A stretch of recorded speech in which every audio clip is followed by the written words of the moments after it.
87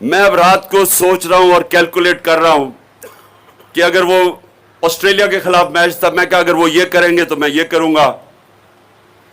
میں ساری Australian team کو جانتا تھا کیونکہ میں آسٹریلیا کرکٹ کھیل کے آیا تھا، ان کی لیگ شیفیلڈ شیلڈ کھیل کے آیا تھا، تو میں ان کے سارے کھلاڑیوں کو جانتا تھا. تو میں سونے سے پہلے اپنے ذہن پہ ایکسرسائز کر رہا تھا کہ جو بھی وہ اگر وہ یہ موو کرتے ہیں تو میرے پاس یہ کھلاڑی ہے، اگر وہ یہ کرتے ہیں تو میں یہ کروں گا. تو سونے سے پہلے میں اس نتیجے پہ آ گیا کہ وہ جو بھی کریں تو میں ان کو ہرا دوں گا.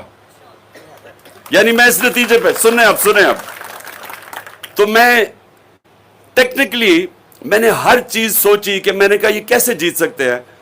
تو میں ذہن میں ساری جب ان کی میں نے طاقت کمزوری اپنی ٹیم جو وکٹ تھی لاہور کی وکٹ تھی، مجھے بڑی اچھی طرح اس وکٹ کا پتا تھا کہ وہ کیسے کھیلتی ہے. تو سارا کچھ جائزہ لے کے رات کو سونے سے پہلے آخری میری سوچ تھی کہ یہ ہمیں اب ہرا نہیں سکتے کیونکہ ہم ہر طرح ان کے اوپر حاوی ہو گئے. اب یہ سنیں اگلے دن کیا ہوتا ہے. اگلے دن جاتے ہیں، میچ سے پہلے جو ایک میرا کھلاڑی ہوتا ہے اس کو انجری ہو جاتی ہے.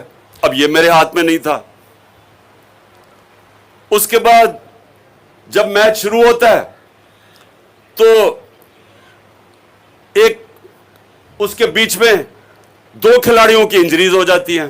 اب یہ بھی نہیں میں نے سوچا تھا. ہمارے وکٹ کیپر کے گیند لگتی ہے، وہ بیچارہ باہر چلا جاتا ہے. جو دوسرا وکٹ اس کی جگہ میاں داد کرتا ہے وہ کیچ ڈراپ بھی کر دیتا ہے، 22 بھی دے دیتا ہے. پھر جو ہمارا اسپنر ہوتا ہے اس کی گیند پہ انگلی پہ گیند لگتی ہے، اس کی انگلی ٹوٹ جاتی ہے، وہ نہ بیٹنگ کر سکتا نہ بولنگ کر سکتا. اب یہ بھی نہیں میں نے سوچا تھا. اس کے بعد ان کا جو 2 نیوٹرل ٹاپ امپائر ہوتے ہیں وہ ان کی ایک ایسا فیصلہ کرتا ہے، یعنی جس بیٹسمین کو آؤٹ دینا ہوتا ہے وہ نہیں آؤٹ دیتا، دوسرے کو غلط فیصلہ کر دیتا ہے، وہ ہمیں اور نقصان ہو جاتا ہے 17-18 رنز کا. پھر جب ہم بیٹنگ کر رہے جب جیتنے والے پوزیشن میں پہنچتے ہیں تو وہ امپائر مجھے اس ٹائم پہ آؤٹ دیتا ہے کہ جس وقت ہم جیتنے والی پوزیشن میں آ گئے تھے. اب وہ بھی نہیں میں نے سوچا تھا. تو اور وہ ہم میچ 14 یا 17 رن سے ہار جاتے.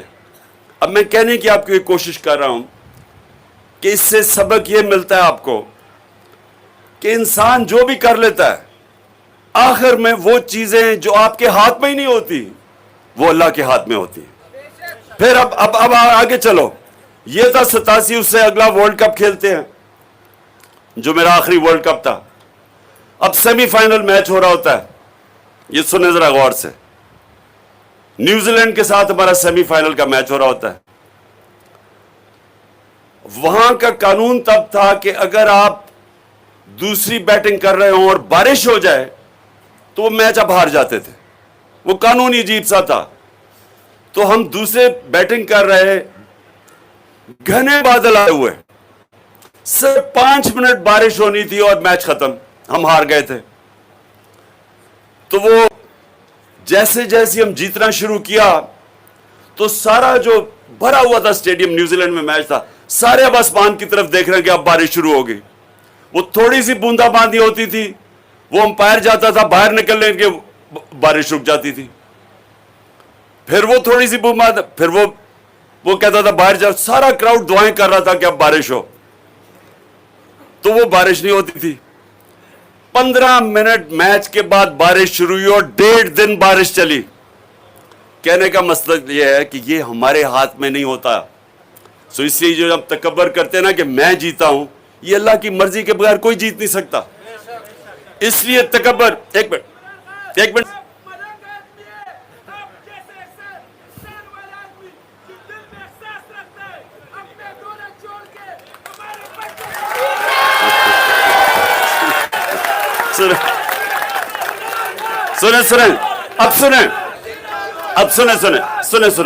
سنیں. دیکھیں، اب سارے کہتے ہیں کہ جناب ساری جماعتیں آپ کے خلاف ہیں، آج الیکشن کمیشن آپ کے خلاف ہے، اور جو نیوٹرل ہیں وہ بھی آپ کے خلاف ہے، نیوٹرل نہیں ہیں. سب یہ کہہ رہے ہیں کہ جناب انہوں نے الیکشن میں دھاندلی بھی کرنی ہے, انہوں نے آپ کو جیتنے بھی دینا, اور پکڑ دکڑ ہو رہی ہے اس وقت. جو تحریک انصاف کا کوئی سامنے آتا ہے اس کو پکڑ کے جیل میں ڈال دیتے ہیں. 3000 ہمارے 3000 کارکنوں کو جیلوں میں ڈال دیا. خوف پھیلایا ہوا ہے کہ ابھی جناب یہ عید کے اوپر عمران کے گھر کے چھٹیوں پہ یا حملہ پھر سے کرنے والے ہیں. وہ سنیں اور میں کچھ اور کہہ رہا ہوں. اب اور اوپر سے سنیں تو صحیح, سنیں اور یہ کہہ رہے ہیں, اور وہ کہہ رہے ہیں کہ عمران کے اوپر کانٹا ڈال دیا ہے. لیکن یہ سب وہ لوگ ہیں جن کو یہ نہیں پتا کہ اوپر سب سے بڑی سپر پاور بیٹھی ہوئی ہے. جب وہ آپ کے ساتھ کھڑا ہو جاتا ہے تو کوئی دنیا کی طاقت آپ کو شکست نہیں دے سکتی. جب جنگ بدر 313 مسلمان ہر کے پاس تلوار نہیں تھی کہ انہیں ڈنڈے پکڑے ہوئے تھے. جنگ بدر میں یہ سن لو, ان کے 1000 فوجی اوپر سے گھوڑے کو بھی سوار, جدید ہتھیار 1000. تو کس نے سمجھا تھا کہ وہ جیت جائیں گے؟ جنگ خندق میں 10,000 فوج لے کے آئے, مسلمان تھوڑے سے تھے, اور جیسے مسلمان اللہ نے ان کو وہاں سے بچایا ایک آندھی, تو وہ بھی یہ سمجھ رہے تھے مکہ کے قریش کی اب یہ ہرا دیں گے ہم ان کو.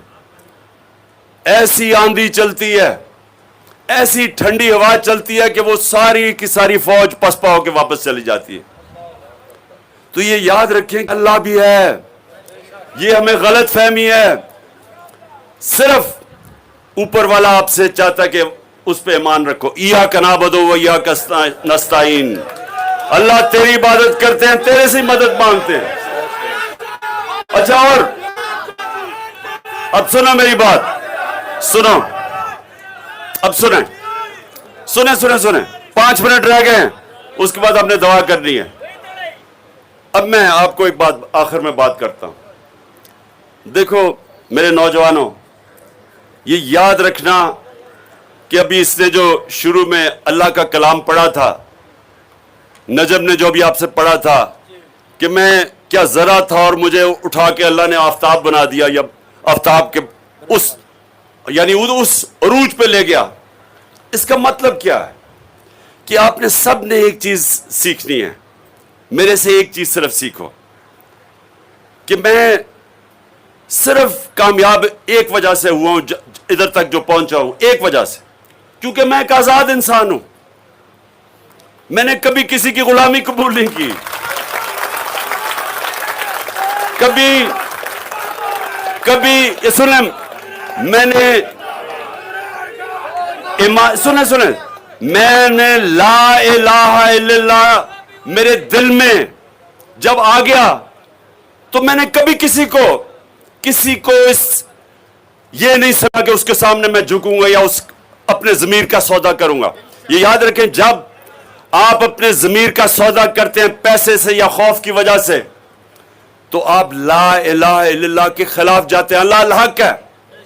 جب آپ رائے حق سے اترتے ہیں تو آپ اپنا ضمیر کا سودا کرتے ہیں, آپ شرک کرتے ہیں. میری نظر میں آپ شرک کرتے ہیں, اور وہ انسان کو چھوٹا انسان بنا دیتا ہے. بس ابھی 2 منٹ رہ گئے. جب آپ اس کا مطلب سمجھ جائیں لا الہ الا اللہ کا, یہ ایک فلسفہ ہے جس نے وہ مدینہ کے ان لوگوں کو, عربوں کو جن کی حیثیت کوئی نہیں تھی, ان کو انہوں نے نبی صلی اللہ علیہ وسلم نے آزاد کر کے دنیا کی امامت کروائی. یہ تاریخ کا حصہ ہے کہ 2 سپر پاورز چند سالوں کے اندر ان کے سامنے گھٹنے ٹیک گئی. کیونکہ پاور ہے لا الہ الا اللہ میں, آپ نے سمجھنا ہے. ہم لا الہ الا اللہ پڑھتے ہیں اور لوگوں کے سامنے جھک جاتے ہیں, ہمیں سمجھ ہی نہیں ہے کہ اس کے اندر سارا فلسفہ ہے. اور ایاک نعبد و ایاک نستعین وہ ایک اور طریقہ لا الہ الا اللہ کہنے کے، اللہ صرف تیری عبادت کرتا ہوں اور صرف تیرے سے مدد مانگتا ہوں، کسی کے سامنے ہاتھ نہیں پھیلاتا. تو یہ میں نے صرف آپ کو سنے، ایک منٹ میں ختم کر لوں، سنے میری بات. ابھی اذان ہونے والی ہے تو ہم نے دعا مانگنی ہے اللہ سے، جو میں ہمیشہ میری پاکستان کے لیے دعا وہ آپ نے سب نے مانگنی ہے. لیکن آپ نے سب نے یہ ایک چیز یاد رکھنی ہے، اللہ نے آپ کو اشرف المخلوقات بنایا ہے، سب سے عظیم مخلوق. نہ جانوروں کو نہ فرشتوں کو اجازت ہے، ان کو کوئی اجازت نہیں ہے کہ وہ دو ان کے راستے ہوں، راہ حق پہ رہے یا اترے، کیونکہ فرشتہ صرف اللہ کی عبادت کرتے ہیں اور جانور وہ اپنے انسٹنکٹ کے مطابق چلتے ہیں. ان کو یہ جو انسانوں کو جو طاقت دی ہے کہ آپ دو راستے ہیں، اللہ ان کے راستے پہ لگا جن کو نعمتیں بخشی، ان کے نہیں جو اپنے تباہی کے راستے پہ چلے، ان کو نہیں دی، آپ کو دی ہے. اس کا مطلب آپ کو اللہ نے وہ موقع دیا ہے کہ آپ آسمان پہ بھی جا سکتے ہیں اور چونٹیوں کی طرح زمین پہ بھی پھر سکتے ہیں. یہ آپ کے اوپر ہے. اور اوپر جانے کا راز، اوپر کی پرواز کا راز ہے لا الہ الا اللہ. اور نبی صلی اللہ علیہ وسلم جب ہم کہتے ہیں محمد رسول اللہ، تو ہم یہ کہتے ہیں کہ ہم ان کے راستے پہ چلیں گے. ان کا راستہ ہے آپ کی عظمت کا راستہ. آپ جب نماز میں مانگتے ہیں کہ اللہ سیدھے راستے پہ لگا جن کو تو نے نعمتیں بخشی، نبی صلی اللہ علیہ وسلم کو سب سے زیادہ نعمتیں بخشی اللہ نے، کیونکہ سب سے عظیم انسان وہ تھے. اور اس لیے کیونکہ انہوں نے جو بھی کیا، انہوں نے آسان راستہ نہیں لیا، مشکل راستہ لیا. مشکل راستہ آپ کی عظمت کا راستہ ہے، آسان راستہ آپ کی تباہی کا راستہ ہے. آپ کچھ بھی نہ کریں، بستر میں لیٹ جائیں، کھانا پیا کھائیں تو آپ مر جاتے ہیں، آپ تباہ ہو جاتے ہیں. آپ آسان راستہ لیں. کیوں یہ بادشاہ تباہ ہوئی؟ بادشاہ کیوں تباہ ہوئی؟ کیونکہ بادشاہ کے جو بچے تھے وہ اتنی آرام میں پلے، اتنی آسان زندگیاں تھیں کہ وہ آہستہ آہستہ ختم ہو گئے. جمہوریت کیوں آگے نکلی؟ کیونکہ میرٹ کے اوپر لیڈرشپ آتی تھی، یہاں خون کے اوپر آتی تھی. جس طرح آپ یہ باقی جماعتیں دیکھ رہے ہیں، ایک طرف صرف شریفی آ سکتے ہیں، دوسری طرف بھٹو اور زرداری آ سکتے ہیں، تیسری طرف ڈیزل کے بچے آ سکتے ہیں، چوتھی طرف تو یہ ادھر سے میلو آ سکتا ہے. اس کے بعد آپ کو پتہ ہے میلو کہ غفار خان کے بعد میلو آ سکتے ہیں. تو آپ کی پارٹی میں میرٹ آئے گی، جو آپ میں سے محنت کرے گا انشاءاللہ اوپر آئے گا. دعا کر لیں. کیا کہہ رہے ہو تم؟ جلدی.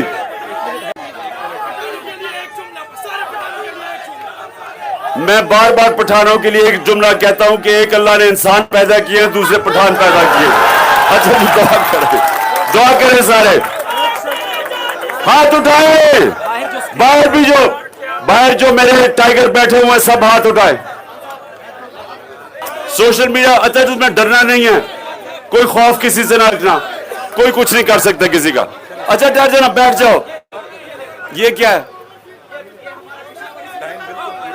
اچھا جی، ہاتھ اٹھا کے دعا کریں کہ اللہ پاکستان کو مدینہ کے ریاست کے اصولوں پہ ایک عظیم قوم بنا. اللہ پاکستان میں جو سب سے زیادہ ضرورت ہے عدل اور انصاف پیدا کر. اور اللہ پاکستان کو وہ ملک بنا جدھر کوئی انسان بھوکا نہ سوئے رات کو. اور جو خاص طور پہ یہاں جو بیٹھے ہیں گجرات میں بھی یہ ہوتا ہے، اور میرے یہ جو ہمارے پشتون ہیں اور خاص طور پہ قبائلی علاقوں والے، کہ ان کو کیونکہ وہاں نوکریاں نہیں ملتی، ان کو باہر نوکریاں ڈھونڈنے جانا پڑتا ہے، بیوی بچوں سے دور، ماں باپ سے دور. تو ہم وہ پاکستان چاہتے ہیں کہ اللہ ہمارا وہ پاکستان بنے، اتنی خوشحالی ہو اس پاکستان میں کہ باہر سے لوگ پاکستان میں نوکریاں ڈھونڈنے آئیں. آمین آمین آمین.